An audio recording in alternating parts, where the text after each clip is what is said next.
Si hablamos de la vida intrauterina, ya vamos de lleno a esto. O sea, quiero que me expliques en qué momento empieza a haber alguien ahí dentro. Porque muchos dicen, es que la conciencia empieza a aparecer en el mes X, ¿no? O sea, ¿en qué momento empieza a haber conciencia en eso que se está formando dentro del vientre de la madre? Mira, realmente cuando el alma proyecta su energía por primera vez, yo siempre me baso en las experiencias de mis alumnos, es decir, fuera de las lecturas, y hay de todo tipo. Hay quien proyecta la energía a partir del tercer mes, hay quien tiene que proyectar energía desde el minuto cero para que ese embrión vaya tomando forma y vida, pero parece ser que hasta el 7º año de vida el alma no proyecta toda su energía. ¿Y qué explicación hay a eso? No tengo ni idea, la verdad. ¿Qué explicación? No lo sé. Yo siempre me baso en los relatos de mis alumnos, pero sí que tiene coherencia con la vulnerabilidad de los niños hasta el 7º año. Okay. Es decir, hasta que los 7, 8 años de vida de un niño, ellos son propensos a grabar todo lo que ocurre y todo lo que se diga lo grabarán a nivel inconsciente como una verdad. Por eso hay que tener mucho cuidado con lo que se les dice, ¿no? Entonces, esa apertura, hasta que ellos no empiezan a desarrollar el consciente, y a eso se atribuye a que el alma, durante los 7 primeros años de vida, va proyectando hasta hacer el acople final en el 7º año de vida. Pero son relatos. Y eso se puede explicar de por qué nosotros no recordamos casi absolutamente nada de manera consciente, sin, a no ser que entremos en estos estados expandidos de conciencia, sí. Pero lo que pasa, ¿no? Antes de los 5 o 6 años es que nadie lo recuerda, o sea, nadie es consciente de ese momento. Nadie es consciente de los primeros 5 años de vida, tampoco es consciente de la vida intrauterina, claro, y nadie niega haber vivido dentro de mamá. Claro, y una cosa aquí interesante, claro, hoy en día la ciencia certifica, valida de que la experiencia intrauterina sí afecta en el crecimiento de ese feto, es decir, conectamos con la emoción de la madre, que eso puede afectar de alguna manera, escuchan, ¿no? Existe sí. La evidencia de que ellos escuchan dentro de la panza de la madre, pero no como tal una experiencia física de que, mi madre ahora está haciendo esto o está sintiendo exactamente esto, o sea, no hay un relato, mejor dicho, ¿no? O sea, pero cuando tú haces estos ejercicios, tú ves relatos de lo que está experimentando ese bebé. El alumno relata, sí, bueno, yo mismo he vivido mi propia vida intrauterina, ¿no? Dentro del vientre de mamá, y he podido darme cuenta de que ciertos miedos correspondían a mi madre y no a mí, pero yo cargaba con ellos, ¿me entiendes? Porque cuando estamos dentro del vientre de mamá, no solo estamos dentro del cuerpo físico, también estamos dentro del cuerpo emocional, del cuerpo mental, del cuerpo energético. Entonces, imagínate, si en el 4º mes de gestación se muere el abuelo, mamá entra en duelo y empieza a sentirse triste, empieza a poner todo el foco de atención en su padre, como es lógico. El niño puede empezar, el bebé, a sentir abandono, puede empezar a absorber esa tristeza, y todo lo que absorba durante el periodo intrauterino actuará en consecuencia en su edad de adulto. Por eso arrastramos tristezas, miedos que no nos corresponden. La vida intrauterina sirve durante el análisis para discriminar lo que de verdad te corresponde a ti y lo que le correspondía a mamá. Wow. Y es una experiencia maravillosa. ¿Y se resuelven los conflictos? Sí. Por lo tanto... Y también en esa etapa, en la vida intrauterina, también pueden ser conscientes de lo que sucede con papá.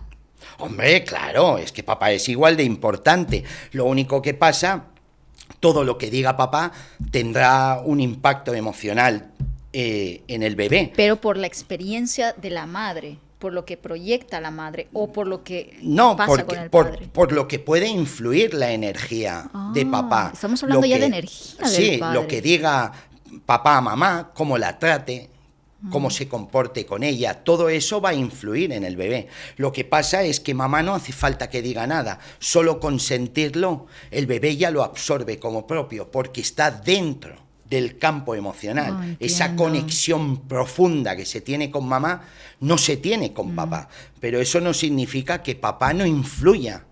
Claro, influye muchísimo. Influye en cómo trata a mamá, lo que le dice a mamá, cómo le habla al bebé, todo influye. Sí. Y sí te pueden relatar exactamente ese momento, o sea, pueden darte relatos de lo que está sucediendo, de lo que está sintiendo dentro del útero. Incluso hay gente que en el nacimiento descubre cómo ha nacido y luego lo pregunta y se lo confirman. Pues a lo mejor con ventosa o con Fortex, que no lo sabían y lo descubren en el nacimiento, por lo que... Y sí pueden validar y sí... Claro, es que quien no puede hoy en día, sí, lo preguntan y muchos han obtenido la confirmación de no saber que habían nacido de una manera o de otra y lo han descubierto a través de un análisis. Por eso, ¿es todo imaginación? No lo sé. Yo no puedo confirmar la veracidad de un relato de una persona, pero todo apunta que tiene más de real que menos. Cuando una persona está en eso y logra esa conexión o los hechos que suceden en la vida intrauterina y logran pues conectar con esa emoción, por ejemplo, esa tristeza que venía de la madre, no era suya, lo entendieron y cuando salen de la hipnosis logran sanar esa tristeza. ¿Qué has visto tú? Suelen resolver muchos conflictos, sí. Incluso pueden entender una de las cosas que más me sorprende, como yo no soy terapeuta, no les hago un seguimiento. Claro. Mis alumnos, cuando empiezan en el módulo 1 y terminan en el módulo 4, que ha pasado un año, la transformación es absoluta. ¿Me entiendes? Entonces, parece ser que sí que se produce un tipo de sanación.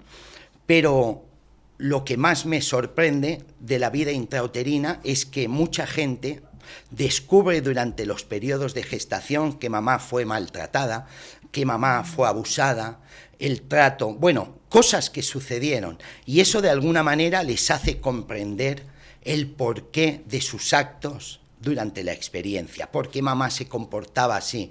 ¿Entiendes? Al descubrir lo que sucedió, parece que justifique de alguna manera su manera de actuar. Y eso sí que da mucha paz.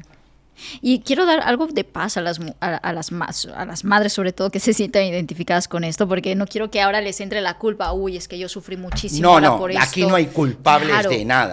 Claro, eso es muy importante, ¿no? Entonces, aquí sí hay una sanación al final del día, ¿no? O sea, puede que por tus circunstancias, que tuviste una situación complicada o difícil, que no supiste, no tuviste las herramientas para superarlas, hay forma de revertir eso en tu vida adulta. Haciéndolo consciente. Yo, para mí, creo que la mayor sanación es comprender las cosas. Okay. ¿Me entiendes?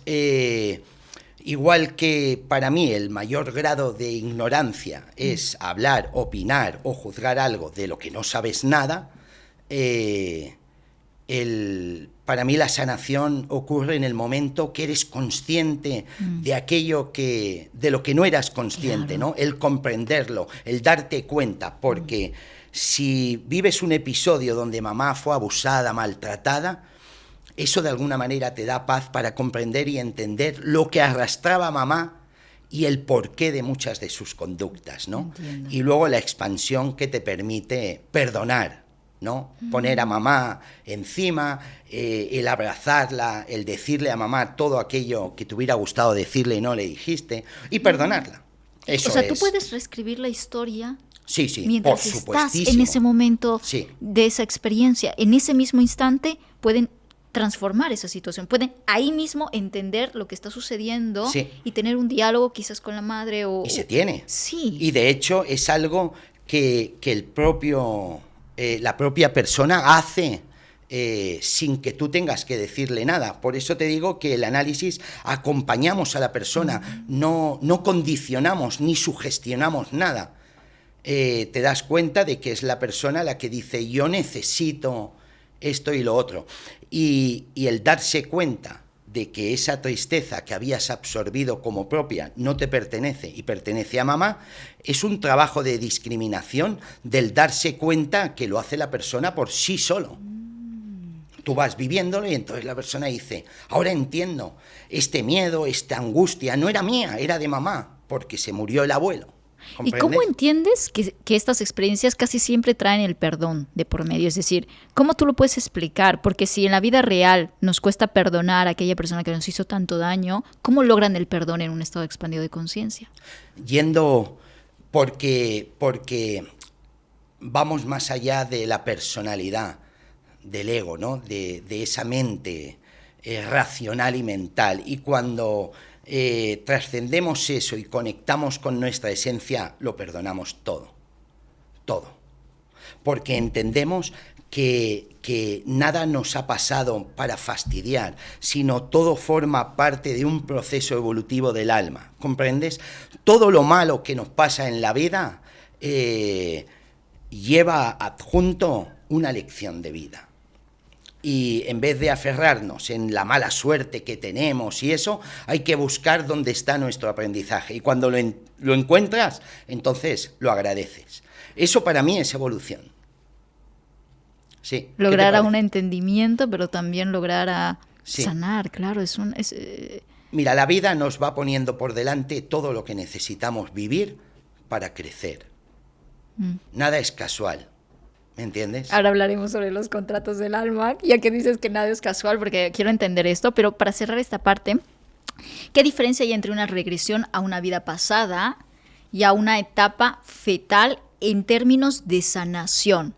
Porque yo podría entender que, no, mejor una vida pasada porque ahí está la raíz. O sea, ¿cuál es la diferencia entre quedarme en ese estado de cuando estaba en el vientre de la madre que ir a una vida pasada? Pero es que las vidas pasadas, que también están muy de moda, sale a consecuencia del trabajo del análisis o de la regresión que tú dices. Es decir, una persona, si utilizamos como hilo conductor una emoción, nunca sabemos dónde va a acabar. Acabará donde su conciencia elija o le dé prioridad para sanar algo. Muchas veces se centra en la vida presente, en nuestra adolescencia, en nuestra infancia, donde han sucedido muchas cosas. Otras veces en la vida intrauterina y otras en vidas pasadas, sí. Pero eso todos es una... claro, depende de qué momento has experimentado esa situación en concreto. No significa que por ir a mis vidas pasadas voy a tener mejor sanación que por quedarme, pues algo que me ha pasado en la adolescencia. No, lo único que puedes entender es el origen del porqué. De lo que sea que me esté ocurriendo en esta vida. A veces no lo comprendes y ¡pum! La persona relata una experiencia en otra vida donde comprende y entiende el porqué. No el para qué, sino el por qué, ¿no? De lo que le está sucediendo. Y hay muchas veces que la experiencia de otra vida, la persona relata una experiencia en la que fue victimario. Él es el causante del daño. Y a veces el alma puede elegir vivir esta misma experiencia para saber qué se siente, ¿no? ¿Y quién lo elige? La propia alma. La propia alma. Yo no tengo ninguna duda. ¿Me entiendes? A título personal, yo lo tengo clarísimo. Si me hablas, ese es el relato de mis alumnos. Todos coinciden de que ellos eligieron la vida que tienen. No siempre. Hay veces que es una imposición.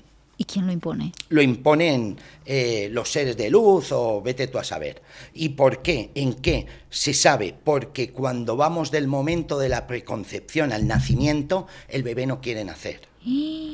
No quiere nacer de ninguna de las maneras. Entonces, vamos al origen del porqué, y es que esa alma se siente muy vinculada con la energía femenina y siempre coge experiencias de mujer. Y antes de esta le han dicho, en esta te vas de hombre y con barba. ¿Comprendes? Te cuento esto para que entiendas. Es la primera vez que entonces eso es una especie de imposición en la que la experiencia, claro, nosotros tenemos que vivir experiencias siendo hombres y mujeres, ¿no? O sea, buscamos nuestra alma, lo que quiere es... En base a nuestra lección de vida, cogeremos el perfil, el escenario, todo lo que vaya acorde a la experiencia que queramos vivir. Eso es lo que a título personal entiendo que es así. Hablemos sobre los tipos de nacimientos, que mucha gente se quedó como muy enganchada en entender un poco esto a raíz de la entrevista, la última que tuvimos con el doctor Sergio Marina. ¿El nacimiento para ti, Nacho, es siempre traumático o es algo que nosotros nos hemos ido como creando o inventando? ¿El nacimiento es un hecho traumático siempre? Bueno, siempre no. Si tengo que basarme en los relatos, yo siempre me baso en los relatos Sí. vividos. No, pues no, hay quienes tienen muchas ganas de vivir. Sí que es verdad que hay una fase que es el canal del parto, donde el alma pasa por una zona de oscuridad y se le pueden activar memorias antiguas. Eso puede ser, pero que todos los partos sean traumáticos, no. Que es una especie de shock para el alma, sí, porque pasa de estar en ese lugar sagrado, acogido, a de pronto, pues, pum, la luz, el ruido, el que te golpean para activar, el que puedas respirar, bueno, entonces sí que se puede, que hay algo de alteración, pero traumático como tal, no yo siempre. entiendo, no por siempre. lo menos los relatos no siempre son... ¿Qué explicación han dado a partos que nacen a través de la cesárea? ¿Cómo marca la vida de las personas que han nacido a través de una cesárea y no un parto natural? Bueno, por los testimonios de mis alumnos, muchas veces yo esa experiencia no la he vivido, pues nací de parto natural, entonces tengo que centrarme en mis alumnos. Es un poco de abandono, se crea un estado de confusión porque el bebé sale de forma brusca y se ausenta de la madre, ¿no? Entonces la energía del bebé ahí sí puede percibir un poco de abandono, se siente ausente, pero bueno, luego la mamá le habla a la energía, le explica, también pueden sentir, si ha sido anestesiada por completo, el bebé puede sentir que mamá murió. Bueno, se pueden crear muchas circunstancias. De hecho, yo había escuchado que hay investigaciones, de hecho, con niños que nacieron por cesárea, que en la vida adulta hay una tendencia mayor a estados depresivos, por ejemplo, para niños que nacen por cesárea, y eso son investigaciones científicas. ¿Tú lo has podido corroborar con lo que has visto? Que lo haya podido, sí que he visto que hay un trabajo un poquito más intenso en el análisis, si el nacimiento es por cesárea, por esa sensación de abandono, de interpretación de que mamá haya podido morir, pero que lo pueda vincular a depresiones futuras, no. Ok. Y el parto de estos que son o muy largos o por forceps, es lo que también está relacionado a lo que dices, que a lo mejor cierto plan de su alma ha sido impuesta por otros seres y no han sido ellos. O sea, tiene una explicación relacionada a eso, lo que me... Mira, el nacimiento por forceps, lo que se crea a veces... son mandatos condenatorios que de alguna manera trastornan a la persona adulta. Fíjate, cuando nace por el forceps o por ventosa, no, más por ventosa, perdona, porque deforma la cabeza del bebé. Y entonces, cuando mi analizado está relatando la experiencia del nacimiento por ventosa, lo curioso es que lo traumático es lo que está diciendo papá. Qué feo o lo que se está relatando, ¿no? Fíjate que son palabras que se dicen con cariño, pero qué cabeza tiene o qué feo ha salido el niño. Y se queda con eso el bebé. Y cuando vamos de un hecho traumático al origen del porqué, ¡pum!, aparece en el nacimiento precisamente con lo que está diciendo papá sobre la cabeza del bebé. Y bueno, ¿qué ahí dice? Sí, eso me ha llamado la atención muchas veces, porque hace la cabeza como apepinada, a veces la matrona, quienes estén allí, pues se toman la libertad de decir ciertas cosas que piensan que no afecta y afecta, sobre todo lo que dice papá o mamá. ¿qué le pasa a mi hijo con esta cabeza? ¿No? Ok, interesante. ¿Y los bebés que nacieron prematuros o y que estuvieron pues semanas en incubadora, cómo lo experimentan ellos? Bueno, prácticamente como cesárea. Ahí trabajamos mucho la sensación de abandono, de sentirse aislado. Por eso el contacto del bebé en el nacimiento es vital, ¿no? Hablarle al bebé. Y he tenido ginecólogos, alumnos, que cuando han vivido la vida intrauterina se han puesto la mano a la cabeza como diciendo, hombre, madre mía. Los hace más empáticos 100%, seguro. Totalmente, pero claro, son pocos, ¿no?, los que vienen a formarse. Pero bueno, es un pasito. Interesante. Es un pasito. Interesante. Me parece interesante también aclarar esto, ya que con esto vamos a pasar a la siguiente parte, que son los pactos de alma. Mucha gente dice, yo no debía haber nacido ese día, porque indujeron el parto, era una fecha planificada, y a lo mejor, claro, ¿no? Nos sentimos como desidentificados porque no debía haber nacido en esa fecha, sino porque no fue natural, ¿no? Lo natural era que sea cuando el bebé pues esté ya en disposición de salir, no cuando marca una fecha en el calendario. ¿Eso es al azar? ¿Tenía que ser así? ¿Está mal planteado? ¿Cómo lo entiendes tú? Mira, si te hablo como metafísico, te diría de que todo lo que pasa en la vida es tal cual tenía que pasar. Si hablaras con los difuntos, ellos te dirían, es que yo no tenía que haber muerto ese día, es que yo no tenía que haber muerto así, es que no era mi hora, no me tocaba, ¿no? No lo sé, yo no hablo con los difuntos, pero seguro, nadie está conforme con nada. Que la ciencia, que los avances pues hagan que el nacimiento se haga con anterioridad, es que yo creo que todo lo que ocurre es tal cual tiene que ocurrir. Solo con que una cosa de nuestra vida, de nuestro pasado, no fuera tal y como ha sido, tú y yo no estaríamos sentados ahora aquí. ¿Me entiendes? Es decir, todo lo que nos ha pasado en esta vida es lo que nos ha llevado a este momento. Tiene un orden perfecto. Solo con que una cosa se hubiera modificado, ya no estaríamos aquí. Yo creo que no. Entonces, ¿qué le diría a estas mamás? Que estén tranquilas. ¿Sus hijos están bien? Pues adelante.